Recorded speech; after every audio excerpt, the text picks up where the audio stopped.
what you want, when you want it, where you want it. This is The Mesh. Foot Candle Films. Film news and reviews from two guys who really like movies. This episode is brought to you by the Foot Candle Film Society. For a schedule of upcoming screenings and membership information, visit the Society's website at www.footcandle.org. Hello, everyone, and welcome to Foot Candle Films here on the Mesh.tv podcast network. I almost forgot there for a second. We have been off for a couple weeks. I took a couple weeks, asked for a little bit of a break with recording, but we're trying to play a little catch up now. And now I'm already forgetting my intro and everything, how I set the show up. But Chris Fry, how are you doing? I'm doing fine. I took a little time off where I went to the River Run Film Festival. It's in Winston-Salem, North Carolina, and kind of watched a bunch of films there. Won't be talking about any of those today, but yes, so a lot going on, but we're back, and we've got quite a few movies to talk about. Yeah, we got to play a little catch up because normally we were doing one episode a week and doing one new film. Well, a couple weeks have gone by and we had not recorded, so we're going to make up for it right now on this episode by reviewing 3 films that have been released over the last couple of weeks, and we're going to talk about in order. We'll be discussing the latest film with Ryan Gosling, Emily Blunt. It is The Fall Guy. Then we'll be discussing a new Netflix film that came out by a Mr. Jerry Seinfeld, both writing, directing, and starring in the film Unfrosted. Then we'll be moving over to Zendaya, and gosh, I've already forgotten the names of the other actors, but the Luca Guadagnino film Challengers. We'll be discussing that film as our third film to discuss. Josh O'Connor and Mike Feist. I apologize, Josh and Mike. Should not have forgotten your names up front like that. But those are the 3 films we will be discussing and reviewing here on the show. Chris, it goes without saying, we've got a lot to do. So are we ready to go ahead and just jump right in and get started? Yes, absolutely. Good. Let's go ahead and jump right in and discuss the first of our 3 film reviews. It is director David Leitch's new film based on a TV show, maybe kind of sort of, starring Emily Blunt and a Mr. Ryan Gosling. It is The Fall Guy. This film has everything. Everything? Do you want to make out or? Nope. Oh, yes. This does not seem safe. Hell yeah! We're getting tangled in exposition. Minerals. Oh. What's an ice crime? Are you saying ice cream or ice crime? Ice crime. Okay, it's just with your accent, it's hard. I'm not reporting an ice cream. Yes, no, I get that. Okay. You're like sexy. Movies based on old TV shows. This studio idea for generating content has given us films like Wild Wild West and Starsky and Hutch.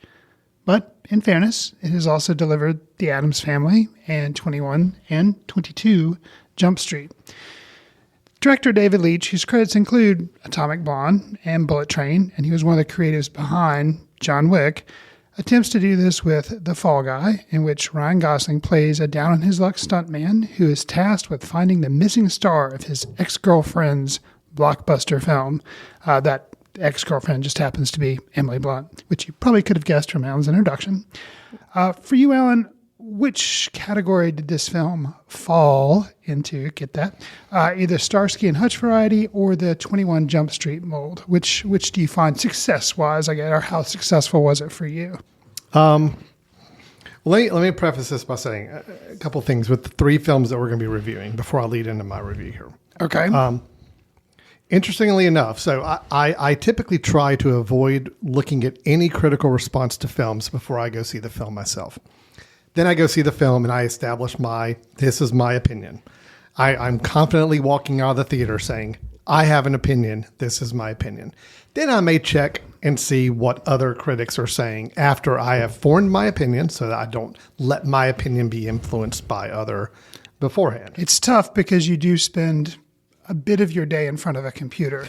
I spend a lot of my day in front of a computer. Hard to avoid. It's hard, but it is possible. It is possible. So I do this. Interestingly enough, the 3 films we'll be discussing, I'm getting to my review of The Fall Guy here. Interestingly enough, I am on board with where critics are falling on only one of these three films.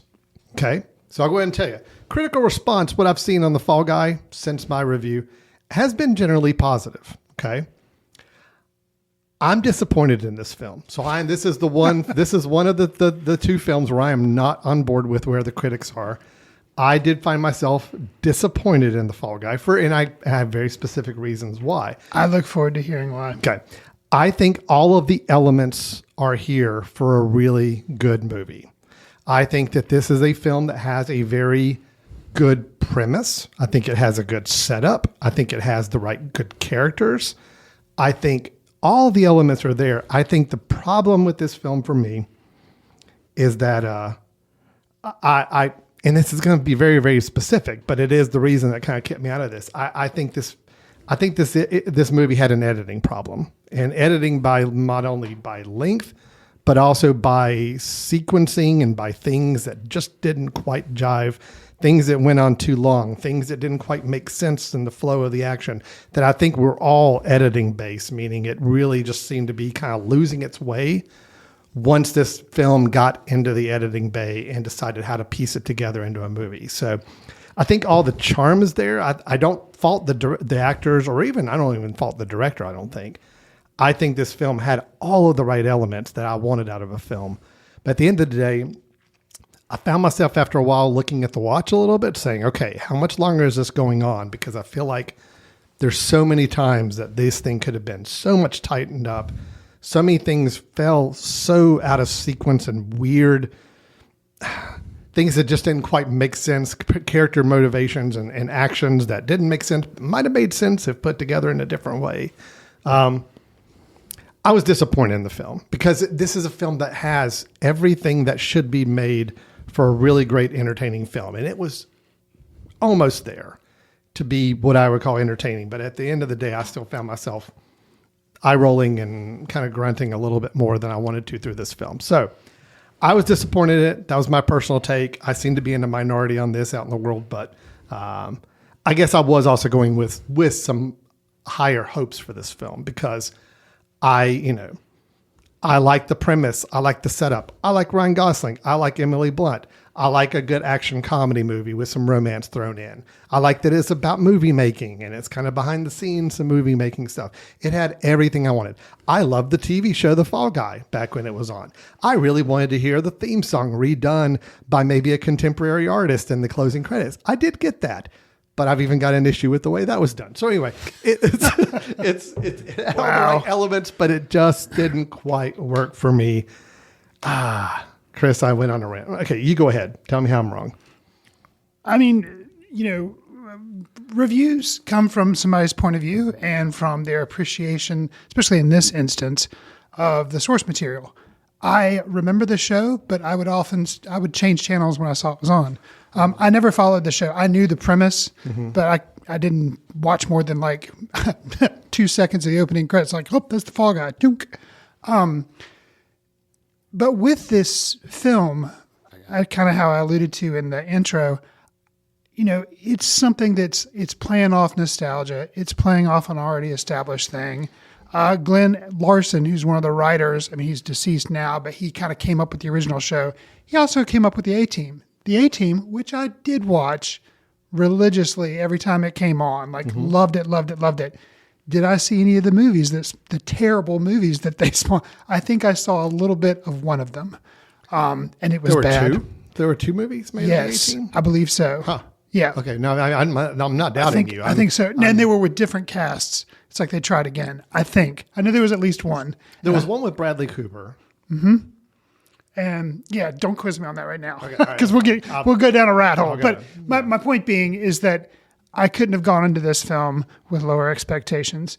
And I don't seek out big budget action comedies. I don't. Mm-hmm. Those are not my thing. It's all people have different types of genres and stuff they appreciate. What drew me to the film, I did see the trailer. We may have discussed it here on the show. Mm-hmm.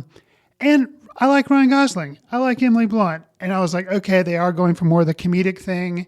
I knew David Leitch's background. He's big into stunts. That's kind of, he was a stunt man himself. Maybe he still does some, I don't know. Yeah. But that's kind of his thing. And I knew he was associated with John Wick. So I was like, okay, so what did I expect in this film? Stunts. Did I get stunts? Yes. Check that box. Did I get some funny stuff between Emily Blunt and Ryan Gosling and think they had good chemistry? Yes. So, does it suffer from blockbuster bloat? Yes. It's 2 hours and 6 minutes. Could it have been shorter? Yes. But I don't go into films like this expecting it to be concise and the editing to be good. Like, no, that's not what I go in expecting. So it was not a surprise. And actually, I found myself enjoying it. I thought it was good. Now, will I say it's one of my favorite films of the year? No. Will I rewatch it? Maybe, because, I do like to laugh. So depending on how this movie year goes, I may, watch it when it comes out on like streaming or whatever. But I thought it was good. Now, I will say that I feel like they did everything they needed to do. I would not probably be interested in seeing a sequel because I feel like, you take the idea, okay, you've made something out of an old TV show. You kind of used up all your ideas, all your bag of tricks, but it worked. I found it entertaining enough. But would I be on board? Would I greenlight a sequel if I was a studio head, which obviously I'm not? No. But a lot of it comes down to the chemistry between the two leads. And as you mentioned, you figure there's going to be some Hollywood commentary, and there was actually more kind of like meta commentary than I thought there was going to be. I do not want to spoil it for anyone because I was completely unaware that this was going to happen, but they actually kind of take a huge dig at a franchise that has been, it's only had 2 films, but it's very successful. And I felt they were making a direct, like, winking nod, still a loving nod. But there was a song that is towards the end of the film. I don't think you're picking up on one of them, but they key like a musical reference. And I was like, oh, that sounds just like this major blockbuster's like theme. And sure enough, a star that was in that film comes on screen. I'm like, oh, that's funny. So I don't want to spoil it for anybody. I don't want to spoil it for anybody. No, absolutely not. Because, just remind me. I need to ask you about that. I totally will. I'm totally but anyways, there were all these You're other references that were in the film that would keep me, and they were more like meta than just like a fart joke, like those. So it was a little bit of a higher brand of comedy than I was maybe expecting. Not always. I mean, some were just silly jokes, but there's, which again, something that I found kind of funny, interesting quirk. It was quirkier than I thought it was going to be. For instance, Aaron Taylor Johnson, who plays the missing star of the blockbuster film. He has a quirk where he uses Post-it notes. Completely random. I don't really know like where that came from. Maybe that's in the zeitgeist of society. Good. But I thought that was hilarious. And it actually it has some payoff stuff too. So yeah, things like that. It was just, I went in with low expectations and I liked it. So I wouldn't say I fall on the, I'm not saying I fall on like this film is the greatest thing ever, but I am surprised that it's not doing better. And I would say I have I hear your feedback, which doesn't hit on the points that I was thinking maybe were the problem. You and I both, I said, we both like Ryan Gosling. Yeah. However, I can see how some people coming off the film last year, it was Pink. What was he? Oh, yes, Barbie. And his performance at the Oscars, which, people are just like, okay. I think there may be some Gosling fatigue because of how much of Barbie was. Now, in addition to that, Barbie, it was funny, but it also obviously had an agenda, and this film I think is pretty agenda-less, but I think there may be kind of a agenda stigma stink attached to Ryan Gosling, maybe. And so people were kind of like, we don't want to hear him like be funny, but then be the doofus and then like try to teach us something, which is not what this film did. But I think there may have been a little bit of that. Something else too, people coming to this film that are maybe Leach fans, like they liked Atomic Blonde and liked John Wick. This film has a lot of stunts, but yet there's actually not a lot of like violence and gun violence, which is what some of his stuff is. Like Bullet Train was another thing. You know, those films are known for like action sequences, but they have like blood and guns. And this kind of, not that it didn't have any guns, but it strayed more to like the typical stunt type things. Right. And I think there may be some people who are like, oh, we wanted more of an action movie where like, you know, people are dying and you see like bodies flying everywhere. Like, and I don't know, but that, because to me, you know, I did my little checklist, but if you put a checklist of what blockbuster seekers are looking for, I don't understand why this movie's not doing better. So those are the only two ideas that I could come up with. Or maybe, like you, there's some people that really have an affinity for the TV show and feel like this didn't live up to it. But I kind of doubt. Yeah, I don't think that's the but I don't know. demographic on this. And again, I was not drawn to this movie because of the TV show thing. I like the TV show, but I had no bearings of saying, okay, I want to see a recreation of the TV show in movie form. It's not that. It's just, again, the premise is great. And even as I drove away from the theater thinking about the plot of the film, the plot's good. Actually, I think it's a pretty good story. It's all agree. that. And the actors are good. And I liked some of I like some of the dialogue and some of the interactions and charm that was shown between all the different lead actors. It's just, again, it was trying to do too much, I feel like, with what it had. And here's the interesting thing. You said, you made the mention about how you're not interested in a sequel, or not concerned or curious about that at all. I actually I want this to be something that turns into a sequel. That's the thing, is I think all the foundation is really, really good there. I think my whole issue with this film is just the mechanics of how this film was presented to us. And that it's like, I almost envisioned that they shot some really great scenes. They shot all this great. They had a great story to work with. And then they're like, how do we put this together to make it entertaining? And I think that's where for me, it fell down. Like, I'm at a theater last night. The theater was not full. Okay, granted, let's just go ahead and say you did mention, the film's not doing as great as people thought. And I'm surprised by that too. I don't understand that. But as I'm looking around the theater, I'm there with my wife. She's at many, many times in the film giving it a little like, let's wrap this up. Like, where are we going? What's going on here? I'm looking across the side. There are people on their phone in the middle of the film, just like, texting, doing other stuff, not paying attention. I'm like, yeah, that's because I just don't feel, I think people are having a decent enough time, but I don't think the film is really working at a level to keep people engaged and to keep them kind of really into the film. And I do feel like it's pacing, it's timing, look, there's a whole action sequence that I was actually kind of really looking forward to seeing, because it looked really kind of creative and cool. It had to do with two guys, one of them being the Ryan Gosling character, Colt Seaver. By the way, we haven't mentioned the names. We got to say the name. Colt Seaver. Is that the name of the guy in the original Fall Guy? Yeah. Okay. Mm-hmm.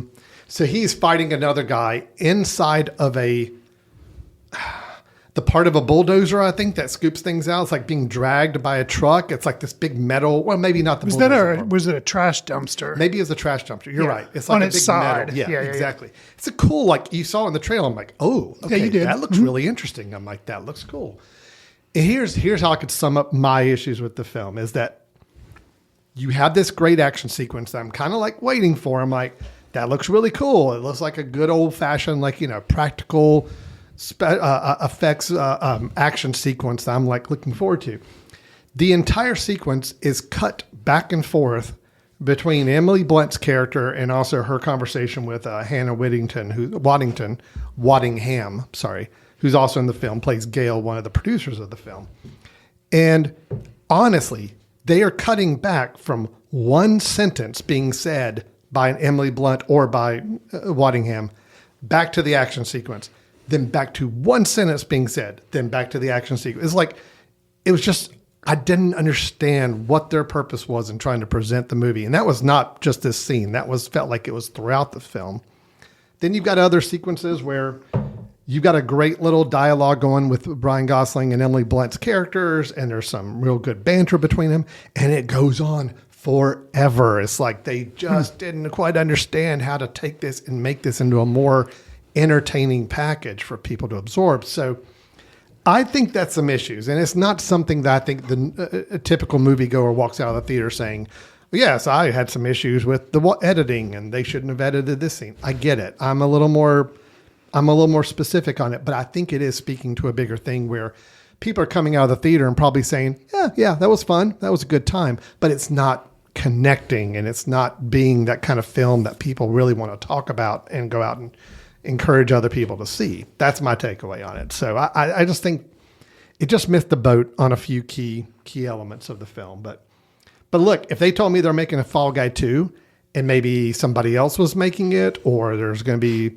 some different production team involved in it, I'm like, but it's the same lead actors and the same premise. I'm like, yeah, bring it on. I want to see that because I love everything that this film was based on. I just think the execution of it was flawed to me and it just didn't work to me in the mindset I was in when I was watching it. So, yeah.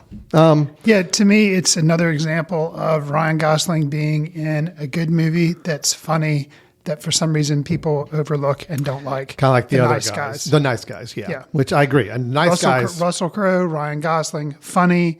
They play like kind of down their luck. Maybe detectives. They're trying to figure out like a mystery, a crime that happened. And yeah, I liked it. And it just kind of some critics really, really liked it, but audiences just didn't go see it. It's not, but it's like a buddy cop comedy, I guess is what you'd classify it. And people just didn't go for it. Let me ask this. I know we've got 2 other films to review, so I don't want to belabor this, but what movie has Ryan Gosling been in as a star of the film that's been a big hit besides Barbie? Oh, I think, that's it. Barbie was his biggest. He's been in tons of films. Yeah. But his biggest hit, there's no way. Well, yeah, but even not even what his biggest hit his was. number 2 film below Barbie. That's the thing. There's not. I don't know. Right? He's been in lots of stuff. But yeah, I don't know what I would say his second film. Oh, you know what? I do, and I haven't seen it, but I think there are people that like it. The Notebook. Right. Okay. That's The Notebook was probably I remember that was popular, but it was like a romance and it was based on a novel. It was early on for him, too. Right. Yeah, it was an early one, but that I think if I had to guess, I would say that was probably. But there again, he's done so many different types of things too. That well, it seems like to me like it's interesting. It's a shame to say because I think Ryan Gosling's really good, and I think when he does humor, La La Land. Oh yeah. Duh. No, La La Land was. I give him credit, but people were like, "Wait, he can sing, he can dance." La La Land, I would say, before Barbie. Yeah, that was true. But you know what? One. I don't think people went to La La Land for Ryan Gosling. I think Emma Stone was probably a bigger draw, and this the format, the musical, style and all that. Yeah. Just like with Barbie, I don't think people were going to Barbie to see Ryan Gosling. It's, they were going for other reasons. But I think he has his fans. It's just a shame because I think he's got some great comedic timing. I think he's a charmful actor. I can also say the same thing about Emily Blunt. Emily Blunt is not a draw. Like she is not going to bring people in on her own. So I think that's a little bit of the issue with The Fall Guy. I agree with you. I'm surprised this film didn't do bigger money because I think it does hit so many quadrants of what people are looking for in summer action, summer adventure movies, fun movies, light comedy movies. It hits all those things. Well, I just felt technically it was flawed and had some issues with it that kept me from really getting engaged with the film. But and for some reason, maybe it was expectations. It would be interesting to me if for once general audiences actually had the complaint. And it sounds like what you're saying, the audience you saw it with, this would be it. Yeah, it was okay, but it was too long, like too much of the same. And if that's I would love for Hollywood to finally get that feedback that not every movie that comes out has to be over 2 hours. I think there was definitely some bloat there for sure. And I think just some bad storytelling choices and bad structural choices in the film. And yeah, it's the kind of thing where, I'm left walking away saying, okay, why did they do this? Why did this person do this? And I shouldn't be having those kind of questions with a light action comedy movie. It shouldn't be to me so blaring of wondering why things happen certain ways, why people did this, why they took this action. And it's just, I think to me, when the plot was so good. it was, so well and I think for scripted. me, I wasn't holding it to that standard because I knew I felt like I knew going into this movie, yeah, this is an excuse for there to be lots of stunts and lots of action sequences and plot. The fact that it had a plot, the fact that it had a little bit of a mystery and it tried to have like a romance, like that was actually amazing to me because I thought all it was going to be was an excuse for stuff to blow up and for and for people to be like, fighting hand to hand. So the fact that it actually tried to have a story, I was a little bit impressed with. Okay. So we came into it with two different sets of expectations. Sure. And we didn't quite meet in the middle with our takes on it. I was let down with my higher expectations. You were pleasantly surprised with your lower expectations. But all in all, I mean, the film could have been better. I'll just say that. That's just me anyway. Yeah. Okay. I'm just going to leave it at that. I've got more I could say, but you know what? In the essence of time, let's kind of keep pushing on. That is The Fall Guy. It opened up May 3rd. It is still in theaters, but again, as Chris alluded, it did not perform adequately well. It's kind of seen as a little bit of a letdown to the start of the summer already. So I don't know how much longer it'll be in the big theaters. So you may want to rush out and check it out. I think, and for me, I would say, Chris is recommending it was worth it. I'm recommending it. It was the exact kickoff to the air quotes summer blockbuster season that I was in. For me to enjoy this type of movie as much as I did, I was really pleasantly surprised. And I'm going to go out and say that I do think people should go see it for a couple of reasons. One, I think a film like this needs to be supported more and make more money than it is because it's, yes, it is based on a old TV show, but I don't consider this a franchise movie. This is still fairly, look, the similarities to the TV show pretty much stop at he's a stuntman. Okay. That is pretty much it. He's got the same name and he's a stuntman. That is it. So there's really not any other similarity. So I don't say that this is some sort of franchise, tying off of some sort of intellectual property thing. No, this is a fairly original film and it's got some good stars. I do think people should go support it. I just personally wanted it to be better. I hoped it could have been better and felt like there were some technical choices made in the film that kept me from saying it was a better film. So, okay. Well, let's go ahead and move on to our next one, Chris. So just as a quick reminder, I said at the beginning, 3 films, and only on one of them do I seem to be in line with where critics are. Overall, critics are good. I know which one. Overall, critics are good with The Fall Guy. Okay. I was let down. So that's one. Okay. We marked that one. Let's move on and see where we are with the next 2. Our second movie is the film Unfrosted. In the early 1960s, the American morning was defined by milk and cereal. And the 2 undisputed giants of the cereal world were Kellogg's and Post. Major news from the breakfast world. The Post Cereal Company has reportedly invented a shelf-stable fruit pastry breakfast product. No. Yeah. Boy. It's Post. They did it. I'm about to finally crush that big red K that never stops glaring at me. How do you think Post did it? There's always a surprise inside the box. I wonder if they use xanthan gum. Xanthan. Kellogg's is entering the race to reinvent breakfast. So, Chris, we've also previewed this film in a previous episode and talked about it and played some of the trailer for it. Jerry Seinfeld, comedian, actor, known best for his sitcom Seinfeld. He's also a big fan of breakfast. That is something, if anybody's ever watched the Seinfeld TV show, there's always the panning shot of all of the cereal boxes he has on his cabinet. He's talked about cereal and breakfast product in a lot of his stand-up work. So when it was announced that his film Unfrosted would be coming out, a film that his first time directing a film, he also co-wrote it with several others, and he'd be starring in it, and it'd be going straight to Netflix. And it was about business rivals Kellogg's and Post as they compete to create a breakfast food, a cake that could change breakfast forever. And they are talking about the production of the Pop-Tart. So having a movie about the creation of the Pop-Tart, kind of a very, very niche idea for a comedy movie. but bringing in tons of other comedian actors to help him out with this. We've got, Who do we not have? Who's not in this film? George Carlin has passed away, so he was not in this film. We've got Jim Gaffigan. We've got Hugh Grant. We've got Sarah Cooper, Kyle Mooney, Mikey Day, Amy Schumer, Max Greenfield. We've got Melissa McCarthy. It just goes on and on. There's quite a lot in this film. Chris, critics are having a field day with this film. In that I've never seen on Letterboxd, after having watched the film and formed my own opinion, I don't think I've ever seen a film with, of all the people I follow on Letterboxd, basically 1-star reviews. Almost, or half star. Almost across the board uniformly. Right. So where do you fall on Unfrosted? I asked you to see this because I had seen it, and I said, you know what? That kind of gave me a clue as to like, okay. Well, I'm curious on your take on this. Given the type of film that it's meant to be and the audience is meant to serve, what is your take on Unfrosted? Jerry Seinfeld's a terrible director. Okay.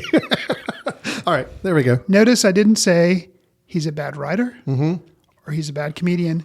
His acting talents, I mean, I don't know that I can really speak. He's not terrible because he can still deliver lines and deliver his jokes. But I mean, he's a good comedian. Yeah. But so there were funny things in this film. You know, with any comedy, the first thing you ask is, well, did you laugh? Okay, did you only laugh once? Did you laugh more than? No, I laughed. I laughed a couple of times. But the film is kind of all over the place, and I think some better direction could have made it better. And I think Jerry Seinfeld doing all three, I think that him being, you mentioned how tied he is to the material. Like he's such a, okay, fine. So he can definitely write it. And some of his bits, it was like some of the bits in the film, I'm like, yeah, I bet you just took this directly from some of your stand-up routines, which is fine. Funny in the stand-up routine can be funny on film as well. And, you know, who better to deliver it than you, because you know where the funny is. So great. But just something about the direction, I think it just kind of got away from him. And then a little bit of the writing too. I feel like there's a lab-generated product that takes a life of its own, and then it's like a CGI running around Pop-Tart thing. That whole thing just irritated the bejesus out of me. But I think Jerry Seinfeld is older now. He has kids. I think this was an attempt to be very, and it succeeded, a very broad comedy and keep it family friendly. So it serves all that. Could it have been reined in a little bit, been directed by somebody else? Yes. Could they have excised the mutant Pop-Tart sentient being? Yes. But that's not what they wanted to do. And, you know, it's fine. So to answer your question, where do I fall? No, I don't think it's fair to give this half star or a star. Am I saying it's the best thing ever? No. But for what it's trying to do, I feel like it's okay. Would I go out and recommend it to somebody? Probably not. But, you know, I feel like if you like Jerry Seinfeld and you're okay to see him in a more family-friendly way, then maybe this is for you. So that's kind of where I fall. Okay. You fall positive on it, I guess. I'm a little more positive than you. Okay. I'm not super positive. Okay. Look, I like sketch comedy. I am a fan of sketch comedy. If I view this film as a series of sketches stitched together and just watch it from that perspective, yes, I've had a fun time watching this movie. I think it works in some of the level of comedy it's going for and some of the ideas. As a full movie, no, it's not that great. I mean, you know, it's just, you've seen those movies before where it's like, yeah, there were some great little comedy sketch moments and they just kind of stitched it together into film. Why make this a 90-minute film? That's a little bit of the takeaway from this. But I will say, I honestly thought there were a handful of moments in this film that were genuinely funny. And I was actually kind of more impressed with some of the moments that harken on some more contemporary topics, which I was kind of shocked by. But it's January 6th references in here. There was a whole sequence that was kind of a very much a direct reflection of that. But obviously it was done in a comedic way, and I think it worked, but it was odd. It was but, odd. I think that was an attempt to try to bring the appeal of the humor up a notch or two by kind of having this silly thing, but kind of telling the audience, oh, you know what we're parodying here. And so I think that was an attempt, which, okay, but it was maybe a little bit too little too late for me. I tell you what, considering, we always, there again, both of you and I are saying, I liked it okay. It was great. You're liking it a little more than me. I liked it fine. Yeah. But here's an idea. So we're both praising the film instead of just immediately coming out and saying something they could change, other than obviously I say Jerry Seinfeld, based on this one thing, is a terrible director. Yeah, no. Something that I think would have solved the problem, and it's from something you said, have this be a limited series. So they are in and out, and the skits become more or less the basis for 8 episodes. And, it progresses. And so that way you're in and out in roughly about 20 minutes. And so, it would, I think it would actually work better because, and then you just drop the anthropomorphized Pop-Tart guy. I'm with you on that. That didn't work. But I think that would have been more successful and it would have been funnier. But trying to make it as a movie, I just kind of what you described, hearkening back to our first review of The Fall Guy, to me, I kind of was in the mode of checking my phone and kind of rolling my eyes and be like, okay, let's move this along. Now, granted, it was only an hour and 37 minutes, but it felt like you're saying so much of an episodic skit thing and the connective tissue in between. Which, look, any of these broad, zany comedies kind of fall into that same category. You could say Airplane, kind of more of an originator of this, I guess, from the late 70s. Was kind of that idea. Like you could argue that there are sketches and there are little comedy bits that just kind of are stitched together with a very broad concept. This one definitely had that feel to it. But I mean, I think your idea of it being a smaller episode, miniseries, limited series thing could have worked because again, I like the idea of I was fascinated by Hugh Grant's Thurl Ravencroft as playing Tony the Tiger. I wanted kind of more of him. It's kind of him reprising his Paddington 2 role of playing a, not as big a villain, air quotes there, but the kind of bad guy role. See, I could have seen like a 20-minute episode just dealing with him. And that could have been kind of interesting. Sure. Christian Slater as Mike Diamond, part of the Milkman Mafia. Yes. That would have been kind of interesting, I enjoyed too. Seeing him because I hadn't really seen him since Mr. Robot. So I think, there's some opportunities for restructuring this into something a little more digestible and better. Again, I thought it was funny. I thought there was enough funny moments there. I still am finding myself laughing at the absurdity of the funeral scene, which I thought was really funny. So I don't mind absurdist humor. I don't mind films that are kind of based off of the idea of sketch comedy kind of stitched together. Just, you do have to kind of put it together into a decent package. And this one didn't quite come together the right way. And I could argue Jerry Seinfeld as a director, maybe not his strength, maybe one title out of this film he needs to kind of strike and move away from. But there was enough laughs. I definitely laughed more than I expected to. And, I wonder with this film too, Chris, I mean, just to kind of we did this with The Fall Guy, kind of wondering why either audiences weren't connecting with it or why critics aren't connecting with it. I think this movie is doing really well with audiences. Okay. I've actually heard many, many, many people talk about it in just social circles in the last week than I ever thought. Family members, people I know just like haven't seen it and think it was hilarious. Critics hate it. I wonder if there's a little bit of, there is some Jerry Seinfeld anger right now, blowback. And I just wonder if that's also maybe repressing some people's critical assessment of the film because his name is all over this thing. I mean, it's like, sure, if you are not a fan of Jerry Seinfeld, he's on the poster. It's hard to find yourself wanting to root for this film at all. So, I don't know. I just wonder if there's a little bit of that too. Could be. Because it's, I don't feel like it's as bad as the rap it's getting. I'm not saying it's great. I definitely think don't think it's as bad as that rap. I do not think it is a great film at all, but I think it is a funny enough film for me to pass 90 minutes and get some chuckles and laughs out of. And I had a good time with it. But that's Unfrosted. Look, if you're looking for a really great story, you're looking for a cohesive plot, You're looking for comedy and more realism-based comedy. No, you're not going to get that here.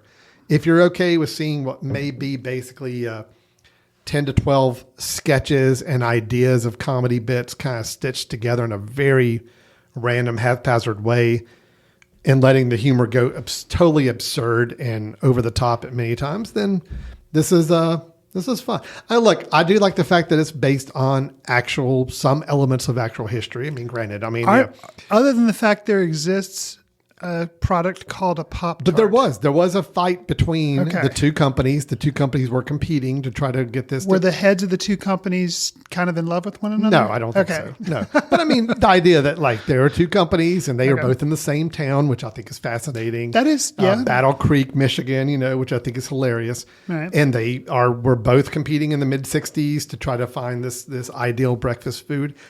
I like that. It's like, all right, is it the basis for a great movie? Maybe not, but let's give it a shot. And I can't believe, and I guess, Jerry Seinfeld, he's done rather well for himself.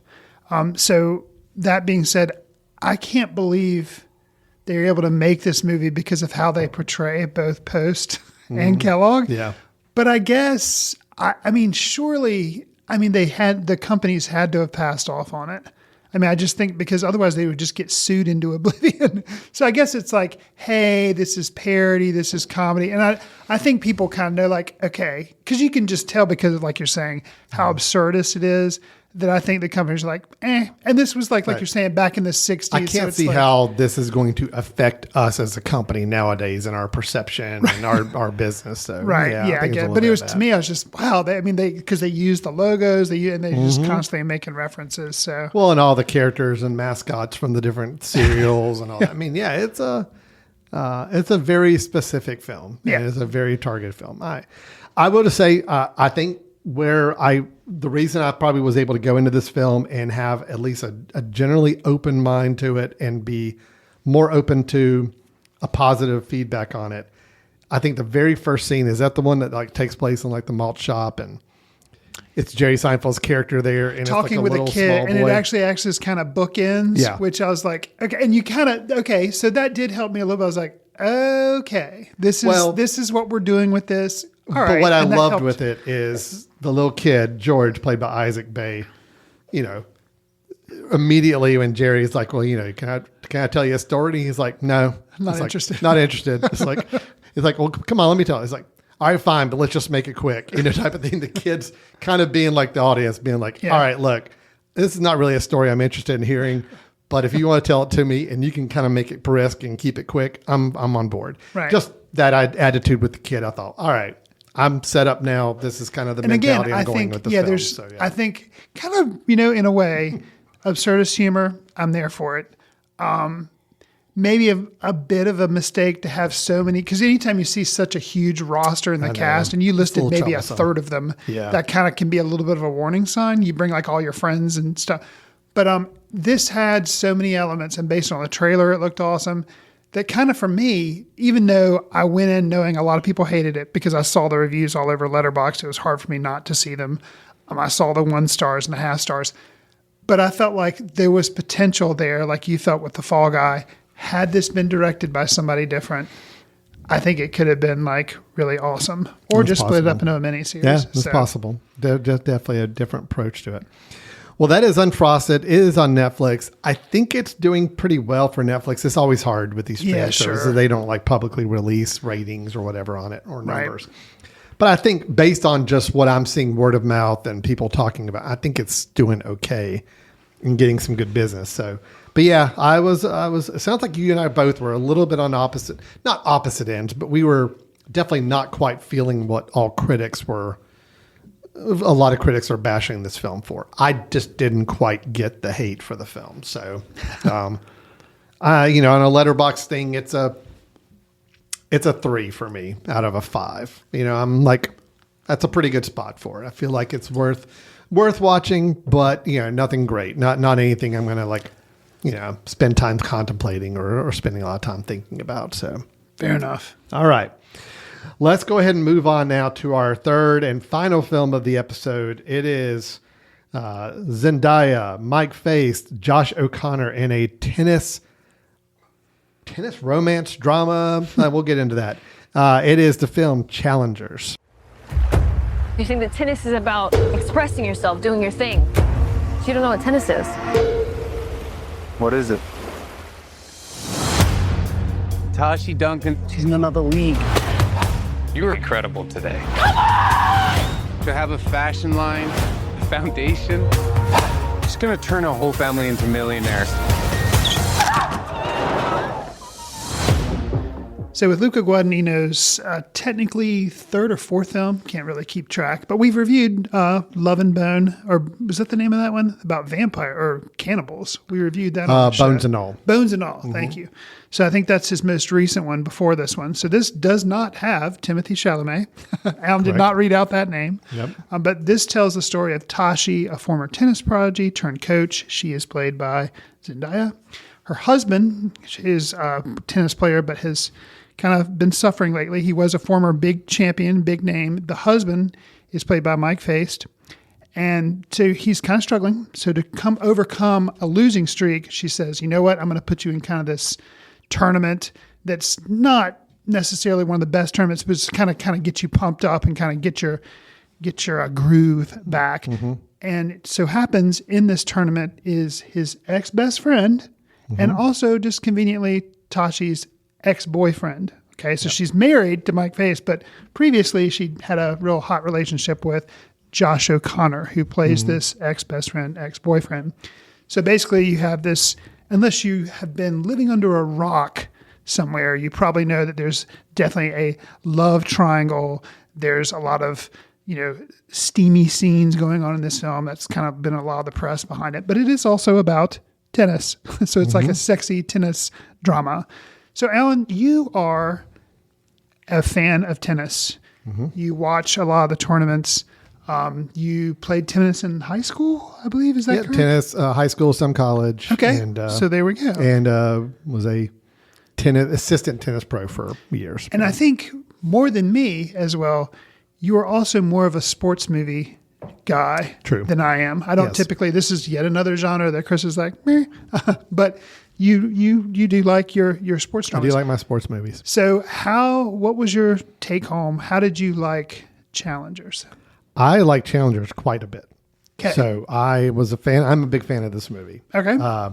The reasons, and some of the reasons may be a little more unique and specific to me, but I'm still going to having been a fan of tennis, or we don't get many good tennis movies. Okay. I can't think of any other. The only one I could think of. There aren't biographies that are like. Yeah, biography, but I'm talking like actual films. Narrative that are just strictly, Only one I can think of, and I've never seen it, was Match Point. I think it was a Woody Allen film. Okay. I have seen it, but it's, completely. I think, isn't Match Point, wasn't that a Woody Allen film? I think so, yeah. Never saw it. Okay. And that's on me. I haven't seen the one tennis film I could list out. Sure. So I was excited to see, though, a film based in the tennis world. You couch this love triangle in the middle of it and make a very high-minded drama romance. Although I also feel like this film played a bit more of a comedy, a little bit more of a dark comedy. It's the absurdity sometimes of the relationships and the nature of it, and almost the soap opera-ness of it that elevates this a little bit to the point where you're like, all right, look, this is kind of ludicrous, this whole story. All right. Oh, I'll agree with you on that. But that's also part of the joy of the film, is I think you get that. And it's like, you realize, okay, this is not super serious things we're dealing with here. These are people that have formed these relationships from day one, and now they're taking it out on the tennis court in kind of a ridiculous, absurdist way. But I liked it. I liked it quite a bit. So I'm a fan of this film.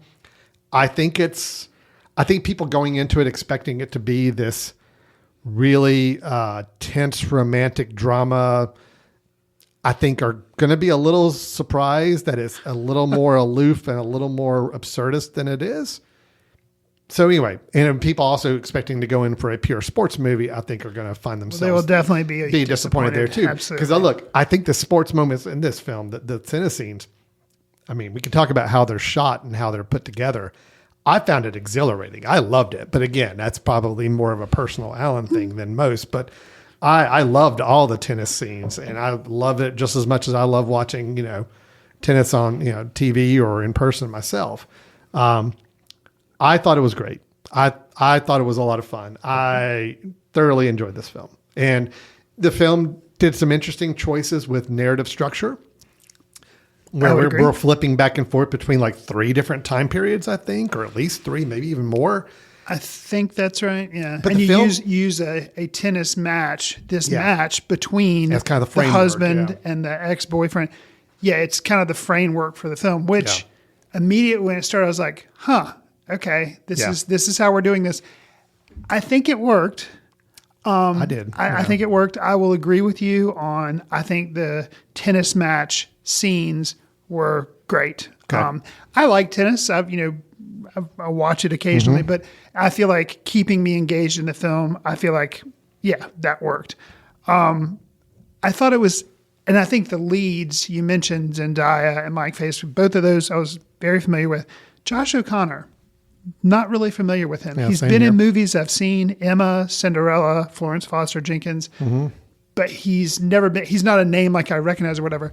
So I was surprised at how they were all kind of even. I felt like everybody was kind of acting on the same level. There wasn't like a dominating character. They were all in a level playing field, a level tennis court. And I feel like it was really intense. So acting wise, I thought that was great. Direction, everything. I liked the film. I think I'm a little lower on it than maybe a lot of critics. Okay. A little lower, but I still think it was a good film. And I think, and I don't want to spoil anything, it's interesting you called out, and with you saying that, I'd have to see the film again and say, okay, if I go into it with that in mind, maybe the ending works for me better than it did. When you say the ending, you're talking the ending. Oh, I'm talking about the ending. Yeah. Which, if we've already said, this film is set up like a tennis match. So I'm talking about the end of the match. And I think it's because for me, I wasn't picking up, and maybe the things are there because you're saying, like the absurdness of it. To me, it was just all intensity. And then the ending kind of goes to like a bonkers level. And I was like, okay. Yeah. So I didn't, and that's fine. That was a choice that I feel like Guadagnino made, and great, and the actors totally were 100% on board. They did, but it just didn't feel with the rest of the film. It didn't feel like it fit. I mean, unless it's just like everybody loses their mind or something. Like, I don't know. I'd have to watch it again because it just didn't feel like it fit. Sure. And it was just, to me, it was like, okay, has one player died on the court from a heart attack and this is what they're imagining in their head or something? Like, it was that kind of do what? Because it just, that point, and actually it was, it didn't work for me, but it didn't derail the entire film because I could admire I will say, the very original nature of the ending and the big swing that I felt like Guadagnino was taking.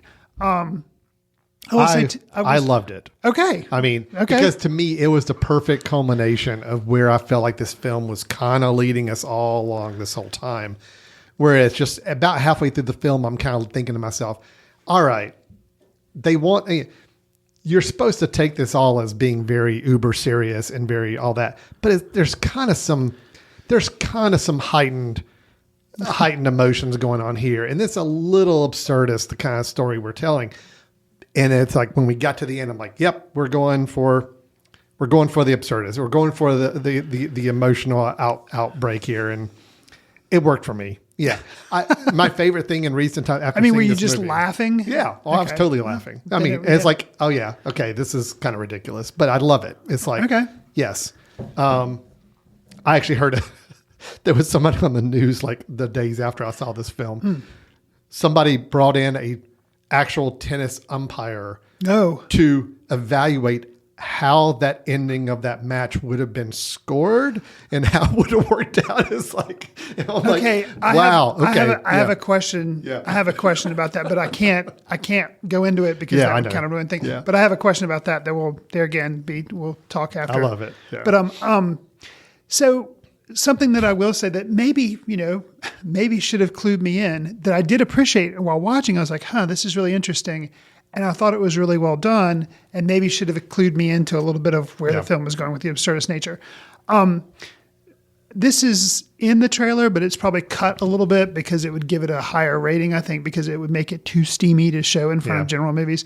But there's a kissing scene between the three leads. And I have to say, the choreography, for lack of, I think they do talk about sex scenes having choreography so they can, shoot it certain ways. But the choreography of that scene is unlike anything I'd ever seen before in cinema.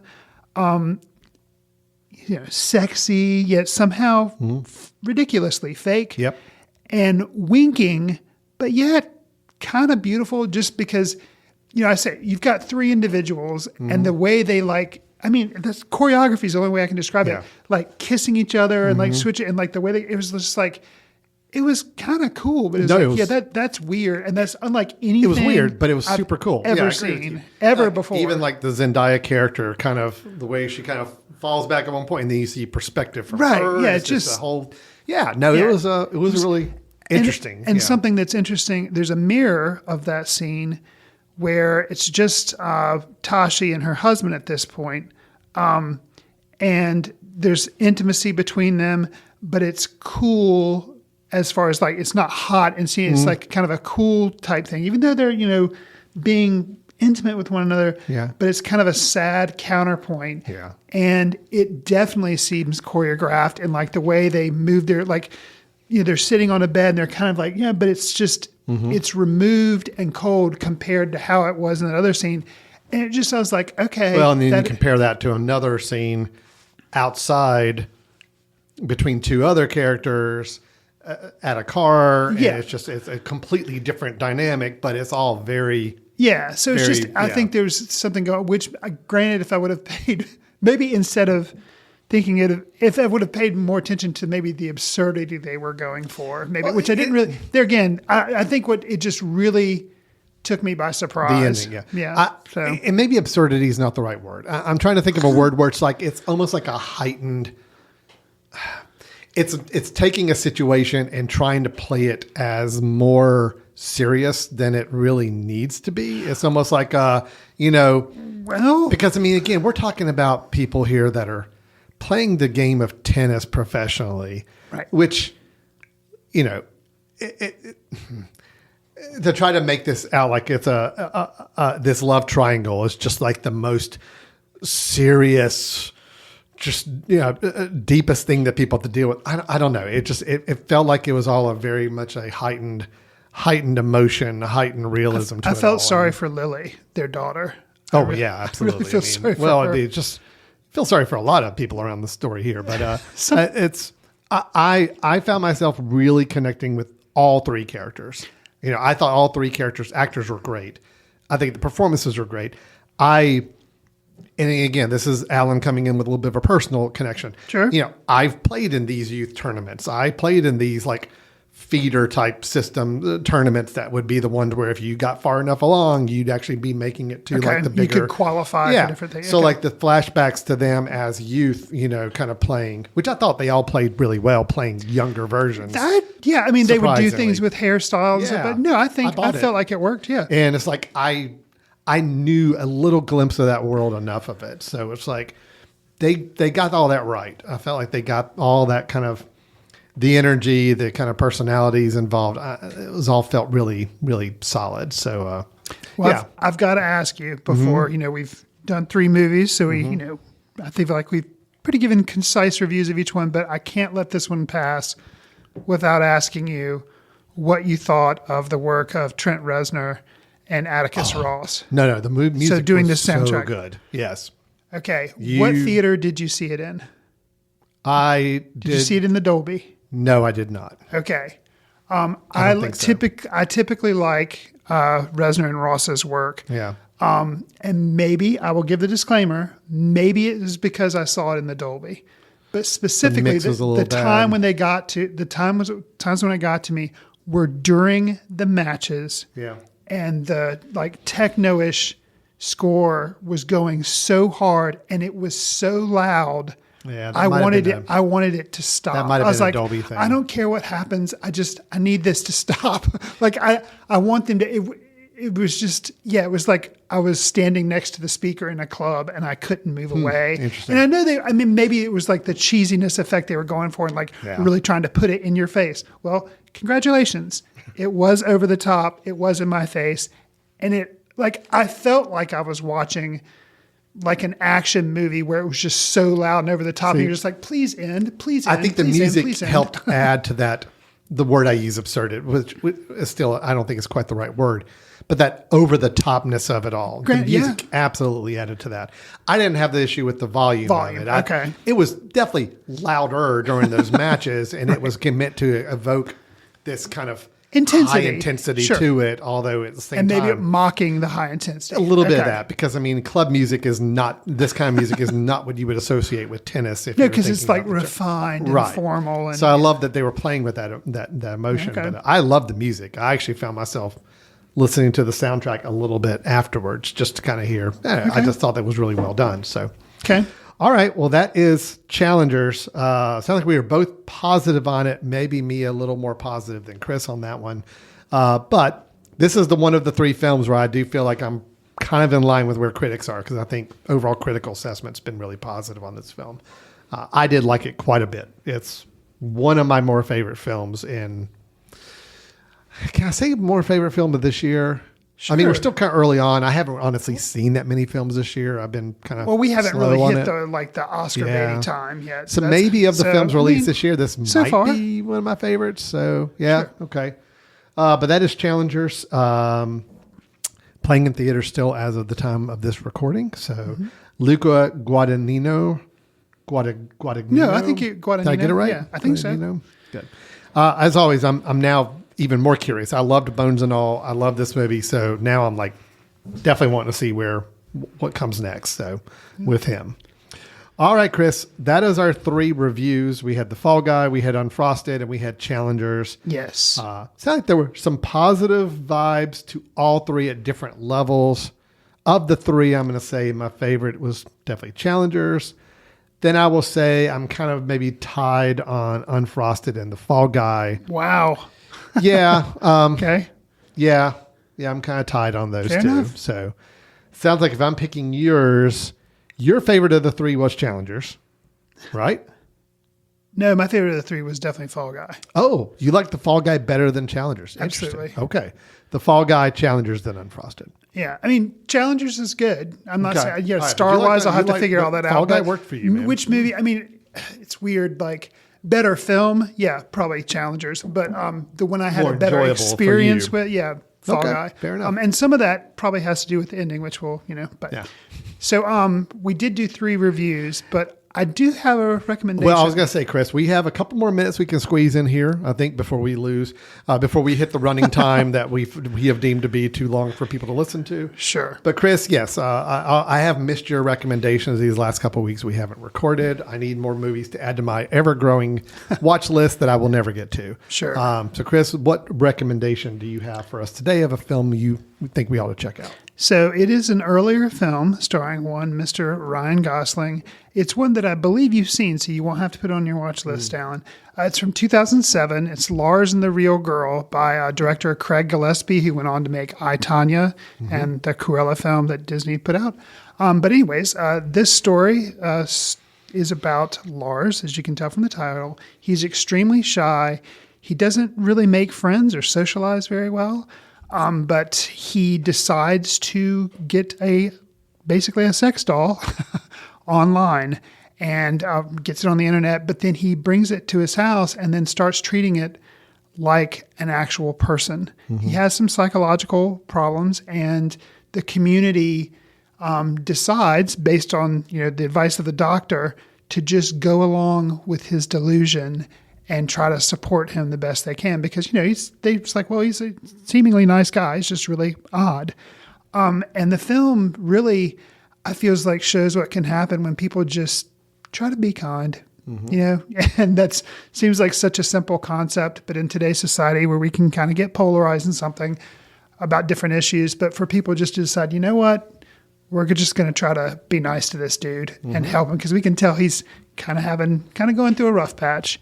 Sure. And I like it. It's streaming different places that you can rent it. You can do Hoopla as a place where you can get a hold of it. It's also on the Roku channel, but you can also rent it different places. But so Lars and the Real Girl. All right. Good selection. Yes, that is a movie I'm a fan of as well.